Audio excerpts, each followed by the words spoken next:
Okay, today we're going to study the Phillips curve, and this is a relationship that was derived from wage levels, or I'm sorry, average wages and employment numbers in England by an economist named Phillips.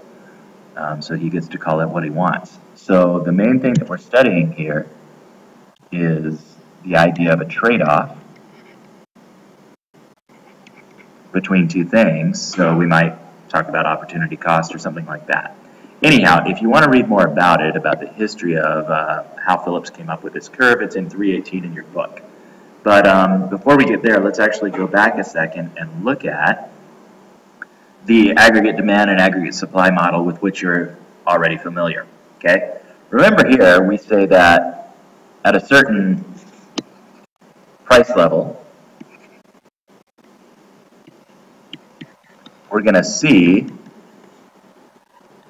a certain amount of GDP, okay? And again, that's real simple, and we remember that as price level increases, we're going to see GDP increase as well, okay? Well, if you think about that and decode it a little bit, we can see unemployment and inflation in that discussion. Obviously, as GDP is increasing, as it's moving to the right, it's going to take more people being employed. Therefore, unemployment is going to fall. At the same time, inflation means prices are going up, so we could say that as unemployment is going up, as unemployment is falling, employment is going up, right? At the same time, prices are going up. So we kind of already understand this relationship, so the Phillips curve is really just kind of the opposite of that. So instead of prices or inflation, with employment or production, now it's the same with unemployment. So we can take this same curve, and watch this, is going to be awesome. We can flip it around, magic, and that's going to be your Phillips curve right there. So again, it really is the same thing, but because we're looking at unemployment instead of GDP down here, it's going to have the opposite shape. Okay, and then one other change that you can see that I've made is that we will actually show the curve going into the negatives. So our labels are inflation rate on the right, on the y-axis, and unemployment rate on the x-axis. And again, this is showing that as inflation goes up, unemployment goes down, i.e., employment goes up. Okay, always remember that. That's an easy one to get confused on. We're looking at unemployment, people without jobs, as opposed to people with jobs, okay? So again, a real simple example here is if you have lots of people who are getting hired, right? Lots of people are being asked to come to work, or they're getting raises at their jobs. We have more demand for their labor, therefore their wages are going to go up, therefore they have more money to spend on other goods.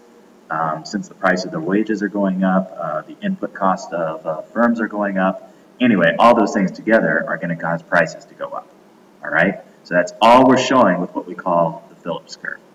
At the same time, the opposite holds true. If we see inflation go down and down and down and down and down, what that's going to mean is eventually firms are not getting enough income, right? They're not getting the revenue that they need to keep workers on, okay? If there's low demand if there's low aggregate demand, that's going to cause firms to have to lay people off, cut hours, do all that sort of thing. So as prices come down, we can see that unemployment is going to go up. And again, this was actually statistically derived, so you know, it's one of those sort of few things in economics we have that is not super theoretical. It's pretty easy to go look at statistics and see that this is true.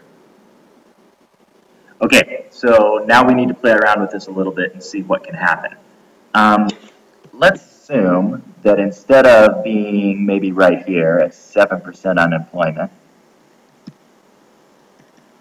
with an inflation rate of, call it 2%, let's say that we ended up somewhere off the curve, okay? Curve says it's supposed to be 2 and 7, but it's going to be something else, all right?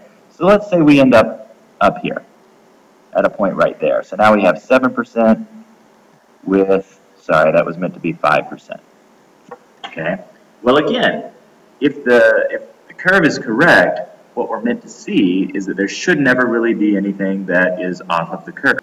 So what that means is there must be a new curve. Okay, so that new curve is going to look like this. So we're going to see that the whole curve shifted inwards, right? It shifted this way. And we're going to call that short-run Phillips curve 2, and of course we would have gone back and called the other one curve 1. Okay, so I want you to think about why do you think this might have happened? Why do we have both higher prices with greater unemployment? Typically, we say that, okay, well, wait a minute, if inflation rate went up, that should lead to this over here. Should lead to that right there. But instead, inflation rate went up and we didn't get less unemployment. Instead, we had the same unemployment that we had over here at 2%. Okay, so take a second and think about how that might have happened or why that might have happened. And keep in mind what we started off talking about, that the Phillips curve is just the opposite of that. So this shift to the, up and to the right would be up and to the left here. And that'll be a big clue in giving you the right answer. Okay, that's what we're going to talk about in class tomorrow. So that's your homework, is to think about why would the short run Phillips curve shift up and to the right.